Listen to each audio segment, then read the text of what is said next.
लगते हैं इस बार ये नहीं होना चाहिए।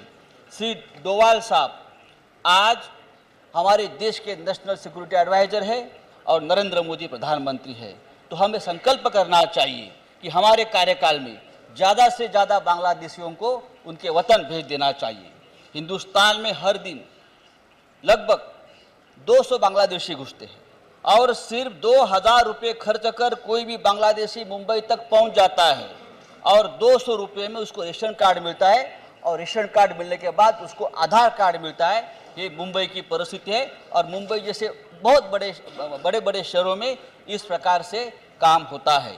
सर, आज भी मुंबई शहर में लगभग 40 लाख बांग्लादेशी मुंबई आसपास ठाणे, मुंब्रा, नवी मुंबई में 40 लाख से ज़्यादा बांग्लादेशी आज मौजूद है और असम और पश्चिम बंगाल के तो कई जिलों की डेमोग्राफिक के तौर पर बांग्लादेशी ने पूरा बदल दिया है कि जब तक बांग्लादेशियों से आप अलायंस नहीं करेंगे, उनके लोगों के साथ अलायंस नहीं, आप चुनाव नहीं जीतेंगे। ये जो राजनीतिक साठगांठ बांग्लादेशी से होती है वो भी खत्म करने की जिम्मेदारी आज हमारे सरकार पे है। सर, मेरी पार्टी शिवसेना ने हमेशा प्रखर राष्ट्रवाद की बात की है, राष्ट्रहित को सर्वोच्च प्राधान्य दिया है। हमारे शिवसेना प्रमुख आदरणीय बाला साहेब ठाकरे जी और अभी उद्धव ठाकरे साहब ने भी सबसे पहले राष्ट्रवाद को पुकारा है, लेकिन जब हम राष्ट्रद्रोही शक्तियों के खिलाफ आवाज़ उठाते हैं, बांग्लादेशी और पाकिस्तान के खिलाफ आवाज़ उठाते हैं, अफगानिस्तान और ईरान के टेररिस्ट के खिलाफ हम आवाज़ उठाते हैं और दूसरी ओर कुछ राज्यों में प्रांतवाद को बढ़ावा दिया जाता है। सर, मैं सदन में कर्नाटक के येल्लूर में जो हुआ उसका जिक्र करना चाहता हूँ। कर्नाटक के येल्लूर में आपको मालूम होगा सर कि महाराष्ट्र और कर्नाटक का सीमावाद बहुत पुराना है और भाषावार प्रांत रचना के बावजूद सीमावर्ती क्षेत्र में मराठी भाषियों के ऊपर अन्याय हमेशा होता है। खास करके बेळगाव की बात मैं करता हूँ, निपाणी की बात करता हूँ, कारवार की बात करता हूँ।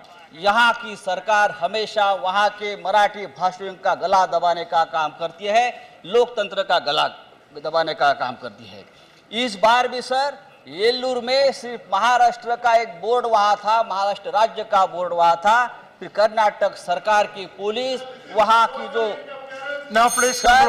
वहाँ जिस तरह से पुलिस येल्लूर में घुसकर वहाँ जिस तरह से दहशतवाद किया है, ये सर गलत है। सर, बेळगाव की महानगर पालिका में हमेशा वहाँ के मराठी लोगों ने जीत प्राप्त की है, वहाँ भगवा झंडा फहरा है, लेकिन सर भगवा झंडा आज अमेरिका भी उसकी आज ताकत मानती है कि भगवा झंडा प्रेरणा का और ऊर्जा का प्रतीक है। लेकिन जिस तरह से कर्नाटक सरकार बार बार वहाँ अन्याय करती है, मैं ये मांग करता हूँ ये पूरा मामला सर्वोच्च न्यायालय में पेंडिंग है। जब तक वहाँ फैसला नहीं होता है वो पूरा भाग केंद्र शासित करने की जिम्मेदारी हमारे गृह मंत्रालय की है और मुझे लगता है कि ये कोई अन्याय नहीं है, ये न्याय करना है, तो इस तरह से आपको करना चाहिए। सर, ये महाराष्ट्र की जनता की मांग है, ये पूरी देश की मांग रहेगी। नहीं sir, Your time is over, please. Sir, time is not over sir, मेरा और 2 मिनट बाकी है सर, ऐसा नहीं चलेगा सर। ये न्याय की बात है, जिस तरह से कर्नाटक के सीमावर्ती भागों में अन्याय किया जाता है मराठी भाषियों के ऊपर, तो वहाँ की सरकार किसी की भी हो, चाहे हमारी मित्र पार्टी की हो या कांग्रेस पार्टी की हो, हमेशा वहाँ के लोगों के खिलाफ एक षड्यंत्र की तरह अन्याय किया जाता है। Sir, that's all. 8 minutes, please. Sir, no, please. No. Mr. Raut, your time. Sanjay Raut. No, please. Sir, Sanjay Raut, your time is over. Sir, मैं मुंबई की बात करता हूँ। 26/11 को 6 साल हो गए सर। आज भी मुंबई की सुरक्षा राम भरोसे है, भगवान भरोसे है। अब तक वहाँ न सीसीटीवी कैमरे लगे हैं, ना सुरक्षा का कोई इंतजाम हुआ है। सर, गेटवे ऑफ इंडिया, आज भी गेटवे ऑफ इंडिया से हमेशा की तरह कितने भी कसाब अंदर आ सकते हैं और मुंबई पे हमला कर सकते हैं, लेकिन न समुद्र सुरक्षा की बात है, ना सीसीटीवी कैमरे की बात है, ना वहाँ की हमारी ATS जो टेररिस्ट के खिलाफ लड़ने के लिए बनाई थी, वो अब तक ATS को कोई ताकत नहीं दी है। तो मैं मानता हूँ। Now please conclude. Sir, your time is 7 minutes. You have taken 9 minutes. Sir, Maharashtra के मराठवाड़ा की बात मैं करना चाहता हूँ। आज महाराष्ट्र के मराठवाड़ा क्षेत्र से अबू जिंदाल पाकिस्तान में गया और वहां से उसने 26/11 का जो हमला हुआ उसका कमांडर अबू जिंदाल था, जो मराठवाड़ा से गया था। और आज भी मराठवाड़ा में टेररिस्ट रिक्रूटमेंट की बहुत बड़ी साजिश चलती है और ऐसे बहुत से ऐसे बहुत से आसिम भटकर मराठवाड़ा से पाकिस्तान में जाते हैं और पूरे देश का टेररिज्म कंट्रोल करता है। मैं गृह मंत्रालय से इस बात विनती करूंगा कि महाराष्ट्र में मराठवाड़ा हो या आसपास के इलाके में जिस तरह से ये सिमी और ये अलकायदा का वहां से जो कंट्रोल बना हुआ है आप उसको खत्म करने के लिए केंद्र सरकार ने निर्देश करना चाहिए। I will look into it. If anything unparliamentary, I will explain. Over. I am going to adjourn. Sit down. Over. That's over. Nothing more is going on record. Nothing more is going on record. House adjourned to meet at 2 p.m.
मान्य सभासदों, मान्य उपसभापति जी। Thank you. Now, further discussion on the Ministry of Home Affairs, Sri Ashwini Kumar. Sri Ashwini Kumar.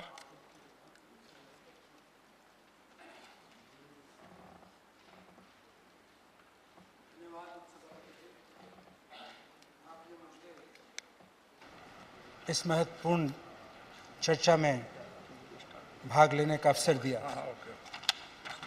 आज गृह मंत्रालय की वार्षिक report पर हम चर्चा कर रहे हैं। सही मानों में गृह मंत्रालय की रिपोर्ट से देश की अंदरूनी स्थिति का हमें दर्शन प्राप्त होता है। हमें ये बताया जाता है कि देश की सुरक्षा की स्थिति क्या है, देश के समाज की स्थिति क्या है और देश का भविष्य किस ओर जा रहा है। इस संदर्भ में मैं 4-5 मुखर बिंदुओं को सामने रखकर अपनी बात कहने की अनुमति चाहूँगा और मैं एक बड़े परिप्रेक्ष्य में इस मुद्दे पर, इस रिपोर्ट पर चर्चा करूँगा। माननीय, मैं 4 मुख्य मुद्दों पर सदन का ध्यान आपके माध्यम से दिलवाना चाहूँगा। एक, जिस तरह से देश में अपराध दर बढ़ रहा है, महिलाओं और बच्चों के प्रति जुर्म बढ़ रहे हैं। दूसरी बात, मैं नशा से ग्रस्त हमारी युवा पीढ़ी का जो मसला है उस पर चर्चा करना चाहूँगा। Shift your place, otherwise. और Moshina Gudwai's name is. और ये भी बात करना चाहूँगा कि देश में जो सांप्रदायिक स्थिति है वो किस ओर बढ़ रही है और अंत में मानव अधिकारों का जो हनन हो रहा है हमारे देश में उसके मुतल्लिक चर्चा करना चाहूँगा। उपसभापति जी, मैं मानता हूँ कि ये चारों मुद्दे देश के भविष्य के लिए अत्यंत महत्वपूर्ण है और जिस तरह का ध्यान हम सबको इन पर देना चाहिए, किसी न किसी वजह से हम वो नहीं दे पाते। मैं पहली बात करना चाहूँगा नशे को लेकर, जिससे मेरा प्रांत पंजाब पूरी तरह से ग्रस्त है।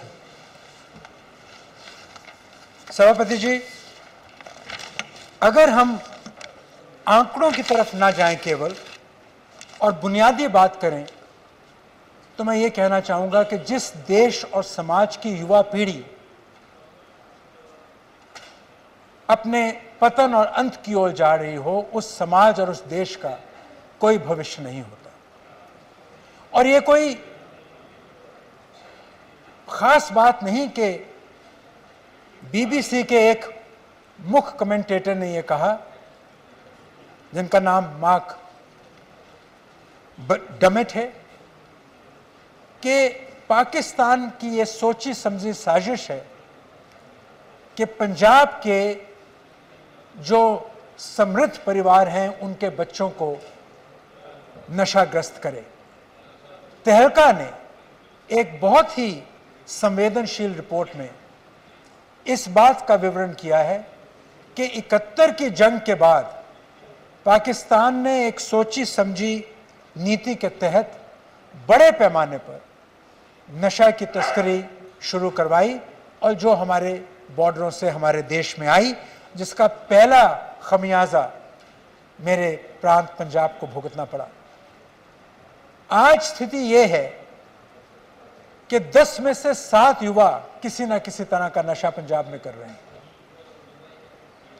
आज स्थिति यह है कि मॉडल कोड ऑफ कंडक्ट के लगने के 40 दिन के अंदर अंदर 700 करोड़ की नशीली दवाइयां पुलिस ने बरामद की।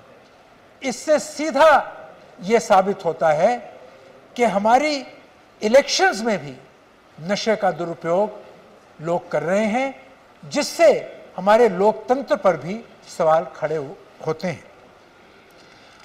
हमको यह बताया गया है कि 3 lakh capsule, 2000 injection, 3000 cough syrup के केस, 110 पाउंड हीरोइन और हजारों किलो भुप्पी, या जिसको हम पॉपी हस्क बोलते हैं, वो बरामद की गई और चुनाव के दिनों में बरामद की गई। इससे सीधा ये निष्कर्ष निकलता है कि कहीं ना कहीं हम नशे को बंद करने में एक राष्ट्र की तरफ से नाकामयाब रहे हैं। रिपोर्ट में कहीं इस बात की चर्चा नहीं है कि हम और क्या कदम उठाने जा रहे हैं या उठाएंगे जिससे नशाखोरी पर हम लगाम कस सकें।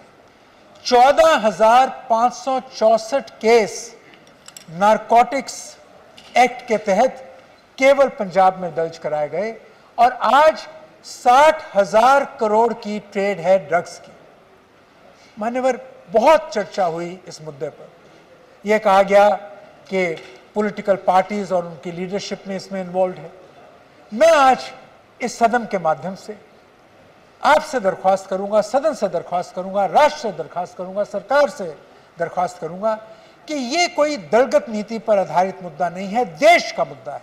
इसको देश का मुद्दा मानकर सब लोग एकजुट होकर जो गुनाहगार हैं देश की युवा पीढ़ी को नष्ट करने में, उन सबको हम दंडित करें और दंडित ही नहीं, सब मिलजुल कर प्रयास करें कि ऐसी व्यवस्था बने कि इस देश से नशाखोरी सदा के लिए खत्म हो।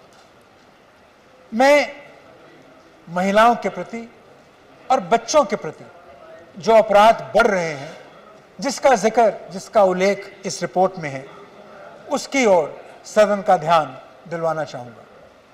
उपसभापति जी, 15.3% वृद्धि हुई है बच्चों के खिलाफ जो अपराध हो रहे हैं। 6.8% के करीब वृद्धि हुई है जो इस देश की महिलाओं के खिलाफ अपराध हो रहे हैं और 95% से ज्यादा अपराध जो है वो इंडियन पीनल कोड के तहत हो रहे हैं। अपहरण, बलात्कार, कत्ल और डकैती जैसे जो अपराध हो रहे हैं वो लगातार निरंतर बढ़ते चले जा रहे हैं। हालांकि कुछ कमी आई 1912-13 में, मगर जो ट्रेंड है वो बढ़ोतरी की ओर है। 14 के आंकड़े हमारे पास नहीं हैं, पर जिस तरह की सांप्रदायिक घटनाएं देश में हो रही हैं, आगजनी की घटनाएं हो रही हैं और कत्लो-गालत का सिलसिला चल रहा है, ये आंकड़े बढ़ रहे हैं। इसलिए देश की स्थिति चिंताजनक है, अत्यंत नाजुक है। और मैं दरख्वास्त करूंगा सदन से कि इस पर भी ऐसी चर्चा हो जो एक रचनात्मक चर्चा हो। यहां किसी पर दोष लगाने की बात नहीं है, देश का मुद्दा है। देश के मुद्दे को समझकर सब देशवासियों को, सरकार को, विपक्ष को एक होकर प्रयास करना होगा कि जिस मुद्दे से सारा राष्ट्र ग्रसित है, सारा राष्ट्र पीड़ित है, उसके लिए हम क्या उपाय करें जिससे देश के ये हालात ना हो। और मुझे दुख है, इस देश की परिकल्पना हमारे देश के निर्माताओं ने, महात्मा गांधी ने, पंडित जवाहरलाल नेहरू ने, अंबेडकर साहब ने, मौलाना आज़ाद ने, सरदार पटेल ने, सभी ने मिलकर, राष्ट्र के और निर्माताओं ने मिलकर जिस देश की कल्पना की थी, आज क्या वो देश हमारे सामने है? जिस देश में महिलाओं को देवी समान पूजा जाता था, आज वो हर जुर्म और हर कुकर्म की शिकार हो रही है। आज मुझे कुछ पंक्तियां याद आ गई। मदद मांगती है वो हव्वा की बेटी, यशोदा की हमजिन्स राधा की बेटी, पैगंबर की उम्मत सुलेमा की बेटी, जिन्हें नाज है हिंद पर वो कहाँ है। ये बातें लिखी गई थी, ये सच है, पर आज वो बातें हम खत्म नहीं कर सके। देश का जो एहसास है वो पीड़ित है, देश की जो कॉन्शियंस है वो खंडित है। आज इस सदन में, जो देश के लोकतंत्र का सर्वोच्च सदन है, उसमें ये बात मैं दलगत राजनीति से ऊपर उठकर रखना चाहता हूं। मैं तीसरी बात, सभापति जी, इस देश में जो मानव अधिकारों का हनन हो रहा है उसके मुतल्लिक मैं चर्चा करना चाहता हूं। बतौर नागरिक के, बतौर वकील के, मेरा ये स्पष्ट मत है कि हम अगर अपने लोकतंत्र में गौरवान्वित अपने आप को समझना चाहते हैं तो हमको ये सुनिश्चित करना पड़ेगा कि जिस पैमाने पर तरह तरह से मानव अधिकारों का हनन इस देश में हो रहा है उसको हमको खत्म करना है। बहुत चर्चा हुई स्नूप गेट की। मैं स्नूप गेट की चर्चा करना चाहता हूं दो मुद्दों के समक्ष रख के। निजता के अधिकार को सामने रख के, प्राइवेसी के मूल अधिकार को, ह्यूमन राइट को सामने रख के। इस देश में यह माना जाता था कि हमारा घर हमारा किला है, जिस किले के अंदर किसी को जाने की इजाजत नहीं। आज टेक्नोलॉजी प्लेटफॉर्म्स के माध्यम से, आज सोशल मीडिया के माध्यम से, आज सरकारी तंत्रों के माध्यम से और कॉर्पोरेट तंत्रों के माध्यम से कोई व्यक्ति इस देश में ऐसा नहीं है, अछूता नहीं है, जिसके प्राइवेसी और निजता के अधिकार का हनन रोज नहीं हो रहा। और मुझे दुख इस बात का है कि सुप्रीम कोर्ट की नजर के तहत, जिस कोर्ट ने बार बार हमको राडिया टेप के वक्त और बुम्बई जजमेंट में हर वक्त हमको ये बताया कि निजता का आधार मूल अधिकार है इस देश के नागरिकों का, देश के नागरिकों के इस अधिकार का हनन हो रहा है और सब चुप हैं। चुप इसलिए हैं कि जिसको, अब क्या कहूं, सुप्रीम कोर्ट को अपनी गाइडलाइंस को एनफोर्स करने में भी कहीं ना कहीं मुझको लगता है मुश्किल आ रही है। इंसाफ के तराजू पे लहू किसको दिखाऊं, इंसाफ के तराजू पे लहू किसको दिखाऊं, मुंसिफ है गुनाहगार मैं कुछ सोच रहा हूं। यह स्थिति बन गई है कि जिनको रक्षा करनी है देश के लोगों के अधिकारों की, आज हम सब मिलकर वहां विफल अपने आप को महसूस कर रहे हैं। एक दूसरी बात मैं कहना चाहता हूं, आत्मसम्मान के साथ जुड़ा है हमारे निजता का अधिकार, डिग्निटी के साथ जुड़ा है। अगर इंसान अपना आत्मसम्मान खो दे तो उसको जीवित रहने का भी अधिकार नहीं। महाभारत में भी ये लिखा है, हमारे वेदों ने हमें बताया, हमारी संस्कृति ने हमें ये बताया, सांस्कृतिक ढांचे ने हमको बताया कि अगर जीवन का कोई मतलब है तो लाइफ ऑफ डिग्निटी में है, आत्मसम्मान के जीवन में है। वो आत्मसम्मान अगर सरकार ही उस पर चोट लगाए तो हम कहां जाएं। एक बात और कहना चाहता हूं, स्नूप गेट के मामले में मंत्रियों पर जासूसी की बात आई तो यहां निजता का अधिकार ही केवल नहीं है, सर्वेलेंस और जासूसी से देश की सुरक्षा का मसला भी खड़ा होता है कि अगर मंत्री ही सुरक्षित नहीं, कोई ऑफिशियल सीक्रेट सुरक्षित नहीं, तो हमारे देश की सुरक्षा उसके बारे में हम कैसे चिंता कर सकते हैं? ये मूल बातें हैं। इन मूल बातों पर चर्चा होनी जरूरी है और दलगत राजनीति से ऊपर उठकर होनी जरूरी है। प्रिजम्पशन ऑफ इनोसेंस की बात उपसभापति जी मैं जरूर करना चाहता हूं, क्योंकि मैं जानता हूं कि यह मुद्दा आप भी इस पे बहुत विश्वास रखते हैं। हमारी मूल धारणा है कि कोई भी नागरिक तब तक गुनहगार नहीं है जब तक कानून के माध्यम से और सबूतों के आधार पर उसको गुनहगार ना ठहराया जाए। पर आज क्या हो रहा है? रोज मीडिया ट्रायल हो रहा है। सुप्रीम कोर्ट ने अपने एक मिराजकर के केस में 5 जजों ने, कॉन्स्टिट्यूशन बेंच ने फैसला दिया कि trial by media offence the basic structure of the constitution. और आज हम देख रहे हैं सुप्रीम कोर्ट और हाई कोर्ट के देखते देखते लोगों के अधिकारों का हनन हो रहा है, लोगों की जो आत्मसम्मान है उन पर चोट लग रही है। ना कोई इल्जाम है, ना कोई सबूत है, सिर्फ एक मन गढ़ंत बातों के ऊपर लोगों की जो आत्मसम्मान है उसका हनन हो रहा है। अगर हम बात नहीं करेंगे तो कौन बात करेगा? इसलिए आज मैंने आपके माध्यम से ये कोशिश करने की है कि देश के लोगों को ये बताया जाए कि सांसद भी चिंतित हैं जो देश में हो रहा है। हम यहाँ केवल अपनी पार्टियों की लड़ाई करने के लिए नहीं है, हम मुद्दों की लड़ाई करने के लिए हैं। देश का लोकतांत्रिक सियासत मुद्दों पर आधारित होनी चाहिए, ये मेरा मान्यता रही है और आज मैं इस मान्यता को आपकी अनुमति से दोहराना चाह रहा हूं। पुलिस की हिरासत, जो अत्याचार होते हैं, हम मानव अधिकारों की बात करते हैं। 2010 में इस सदन की सिलेक्ट कमेटी जिसकी अध्यक्षता करने का गर्व मुझको हुआ, हमने एक बिल पास किया, प्रिवेंशन ऑफ टॉर्चर बिल। 2010 में आज तक वो कानून नहीं बन पाया। सब सहमति के बावजूद जिस तरह छोटे छोटे कस्बों में थानेदार जिस तरह का अत्याचार करते हैं गरीबों के ऊपर, जिन पर कोई केस नहीं, जिनकी कोई हिरासत में लेने का अधिकार नहीं किसी पुलिसकर्मी को, न केवल हिरासत में लिया जाता है पर उन पर अत्याचार किया जाता है, उत्पीड़न किया जाता है, शोषण होता है, उसकी चर्चा भी आज करने की जरूरत है। प्रिवेंशन ऑफ टॉर्चर बिल का लागू होना, उस एक्ट का पास होना और उसका कार्यान्वित करना, मैं कहूंगा मंत्री जी आपकी सरकार की सबसे बड़ी आज जिम्मेवारी है। मानव अधिकार इस देश में जब तक कायम है तब तक इस देश का लोकतंत्र कायम है। जिस दिन मानव अधिकारों पर चोट लगने से हम नहीं बचा सकेंगे उस दिन हम लोकतंत्र को भी नहीं बचा सकेंगे, ये मेरी मान्यता है। अब मैं आखिर में उस मुद्दे पर चर्चा करना चाहता हूं जिस मुद्दे को लेकर सारा देश की राजनीति आए थी, सांप्रदायिकता की शक्ल। जिस देश की सोच राष्ट्रपिता महात्मा गांधी की सोच के साथ वाबस्ता है, जिस देश की सोच सर्वधर्म संभाव के ख्याल के साथ वाबस्ता है, जिस देश का अक्स हिंदू, मुस्लिम, बुद्ध, ईसाई सभी धर्मों के प्रति श्रद्धा के साथ वाबस्ता है, जिस देश का एहसास इस बात के साथ वाबस्ता है कि हम अनेकता में एकता ढूंढते हैं, हम डाइवर्सिटी में यूनिटी ढूंढते हैं। आज उस देश में इतने सांप्रदायिक दंगे हो रहे हैं, क्या ये महज एक इत्तेफाक है? नहीं, ये इत्तेफाक नहीं है, ये संकीर्ण राजनीति का नतीजा है। आज जब हम यूपी में दंगों की बात करते हैं, मैं केवल यूपी के दंगों की बात नहीं कर रहा, बाबरी मस्जिद विध्वंस से बात शुरू करें, स्टेन्स हत्याकांड की बात करें, 2002 में गुजरात की बात करें, मुजफ्फरनगर की बात करें, पुणे की घटना की बात करें, सानिया मिर्जा की बात करें, मथुरा की बात करें, चपाती की बात करें, बात है हमारे भावना की। ये कहीं ना कहीं तो भावना उत्पन्न हो रही है, सिर्फ सरकार की बात नहीं।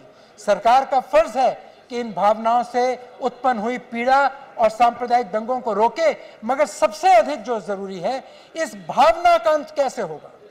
600 से ज्यादा कम्युनल इंसिडेंट्स हुए यूपी में। क्या ये महज इत्तेफाक है कि इनमें से 300 वहां हुए जहां 12 हमारे बीजेपी के सांसद जीते और जहां चुनाव होने वाले हैं? ये महज इत्तेफाक नहीं है। इसलिए देशवासियों को भ्रमित हमको नहीं करना है।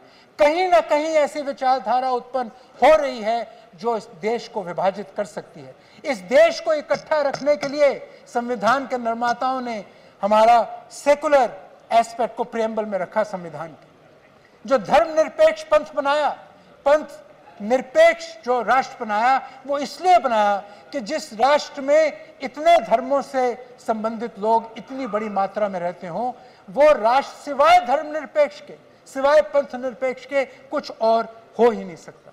क्या भिन्नता के प्रति सहनशीलता समन्वय और राष्ट्रीय एकता की पहचान हो सकती है? क्या अनेकता की बात में अगर यूनिटी ढूंढें तो क्या उसको तुष्टीकरण कहा जा सकता है? एक दूसरे के खिलाफ नारेबाजी करके देश के सामने जो अहम मुद्दे हैं, उन अहम मुद्दों से देश की नजर को हम ओझल नहीं कर सकते। देश के सामने से इन मुद्दों को ओझल नहीं किया जा सकता। इस पर चर्चा होनी चाहिए, इस पर सरकार को कदम उठाने चाहिए। नहीं तो अगर ये नासूर आगे बढ़ गया तो सारा देश की आत्मा इससे इतनी पीड़ित होगी कि हम सब लोग उसको बचा नहीं पाएंगे। मैं विनम्रता के साथ एक बात प्रधानमंत्री जी मोदी साहब से पूछना चाहता हूं। उन्होंने अभी हाल में अपने एक वक्तव्य में कहा कि कांग्रेस वाले अभी भी अपनी हार से सबक नहीं सीखे। मैं मानता हूं कि हमें सीटें कम मिली हैं मोदी जी, मगर आज भी 69% लोगों ने आपको वोट नहीं दिया। आज भी 31% लोगों ने हमें वोट दिया है। उनका एहसास धर्मनिरपेक्ष है। चुनाव में हार होती है, जीत होती है, मगर अगर देश का एहसास हार गया, अगर देश की आत्मा खंडित हो गई तो कौन हारा और कौन जीता? ये सवाल उठाने हैं, उठाने होंगे, नहीं तो देश के लोग आज हम सबको जो यहां मौजूद हैं कभी माफ नहीं करेंगे। रामधारी सिंह दिनकर जी ने कहा था, समर शेष है नहीं पाप का भागी, केवल व्याध जो तटस्थ है समय लिखेगा उनका भी इतिहास। आज हम तटस्थ नहीं हो सकते, न्यूट्रल नहीं रह सकते। हमको आवाज बुलंद करनी होगी, वोट मिले ना मिले, कोई हारे कोई जीते। ये देश की कल्पना थी, ये कांग्रेस पार्टी की कल्पना थी, ये इंदिरा गांधी की कल्पना थी, जवाहरलाल नेहरू की कल्पना थी, राजीव गांधी की कल्पना थी, सोनिया गांधी की कल्पना, हम सभी की कल्पना है, आपकी भी कल्पना होगी। मगर इस कल्पना पर पूरा उतरना, इस उद्देश्य पर पूरा उतरना का दायित्व हम पर है। मैं आपसे एक बात और कहना चाहूंगा, टू मोर मिनट्स। भारत की बहुसंस्कृत और बहुवादी जो ढांचा है, 2 मोर मिनट्स, उसमें क्या यह जायज है कि हम बहुसंख्यकवाद की बात करें, मेजॉरिटेरियनिज्म के ऊपर चले? हमारे संविधान की रचना में कुछ अधिकार ऐसे हैं जिनको हमने ट्रांजिएंट अधिकारों से ऊपर बना के नॉन नेगोशिएबल अधिकार का दर्जा दिया है। कोई सरकार आए, कोई सरकार जाए, सेकुलरिज्म, धर्मनिरपेक्षता इस देश का बेसिक स्ट्रक्चर है, इस देश की मूल बुनियाद है, उसको कोई सरकार अपनी नीतियों से तोड़ नहीं सकती। इसलिए मान्यवर, यह चर्चा एक बहुत अहम चर्चा है और जिस रूप को हमने देखा है सालों साल, सदियों सदी, हम अपने बच्चों को उसी रूप को, इस देश के रूप को दिखाना चाहते हैं। मजहब नहीं सिखाता आपस में बैर रखना, हिंदी है हम वतन है हिंदुस्तान हमारा। अल्लामा इकबाल ने जब ये बातें लिखी थी तो उस भारत की कल्पना को समझकर लिखी थी जो युगों युगों तक रहने वाला भारत था।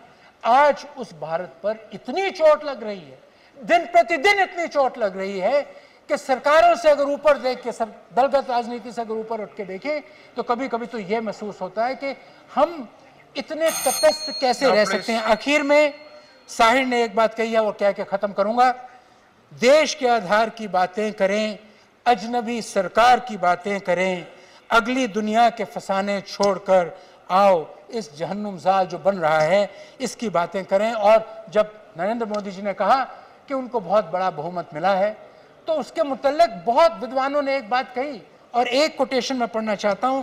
किसी ने कहा, no election in the country and history has left the moral, social and political landscape of India so profoundly divided as this. With this मैं आखिर में यह कहना चाहूंगा कि इन मुद्दों पर जिनकी ओर मैंने ध्यान आकर्षित करने की कोशिश की है, दलगत राजनीति से ऊपर उठ के देखें, देश को बचाने का काम करें। देश बचेगा तो सभी बचेंगे। देश की जीत होगी मोदी जी तो आपकी जीत भी होगी, हमारी जीत भी होगी। देश का जीतना जरूरी है, भविष्य का प्रखर होना जरूरी है। इन्हीं शब्दों के साथ मैं आप सबका धन्यवाद करता हूं। जय Hind. Thank you very much. Thank you. Now Shri Dilip भाई पांड्या। धन्यवाद, आभार।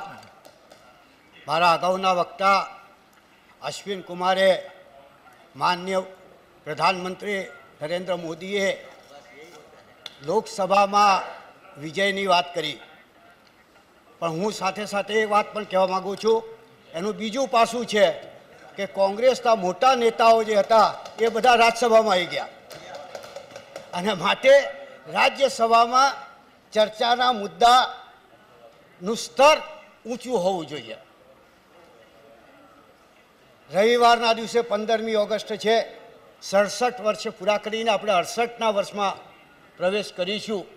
અને જ્યારે જ્યારે 15મી ઓગસ્ટ આવે, જ્યારે જ્યારે હોમ ડિપાર્ટમેન્ટની ચર્ચા થાય, ત્યારે એક વ્યક્તિનું નામ, અમર નામ હોમ ડિપાર્ટમેન્ટ સાથે જોડાયેલું છે, સરદાર વલ્લભભાઈ પટેલને બધા યાદ કરે છે. દેશ આઝાદ થયો 15મી ઓગસ્ટ 1947ના દિવસે. નવેમ્બર 1947માં સરદાર પટેલ ગુજરાતમાં સોમનાથનું મંદિર બાંધવાની યોજના લઈને ગાંધીજી પાસે ગયા. ગાંધીજીએ એમને સંમતિ આપી, પણ એક શરતે કે આમાં સરકારી નાણાં વપરાવા ન જોઈએ.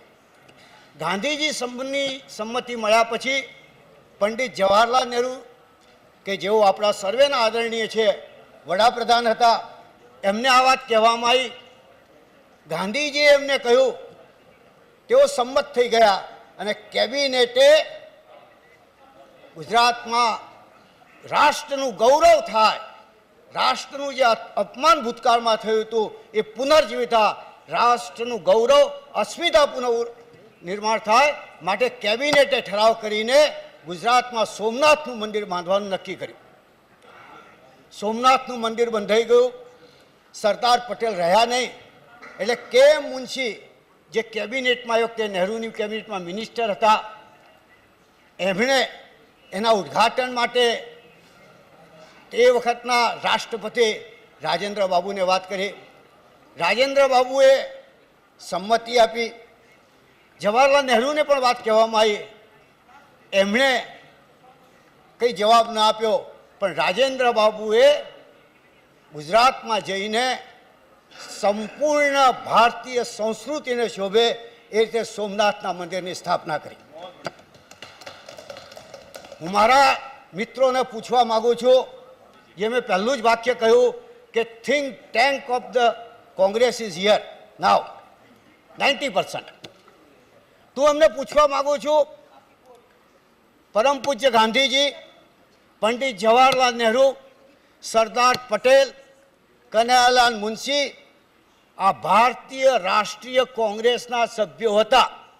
હું આજે આપને પૂછવા માગું છું, આ ઇન્ડિયન નેશનલ કોંગ્રેસના લોકોને, કે એ વખતે એમણે જે સોમનાથનું મંદિર બાંધવાનો પ્રયત્ન કર્યો હતો, અને જે પ્રયત્ન કર્યો કામ થયું, એ સાંપ્રદાયિક હતું કે બિન સાંપ્રદાયિક, whether it was a secular or non-secular, whether you approve it or not,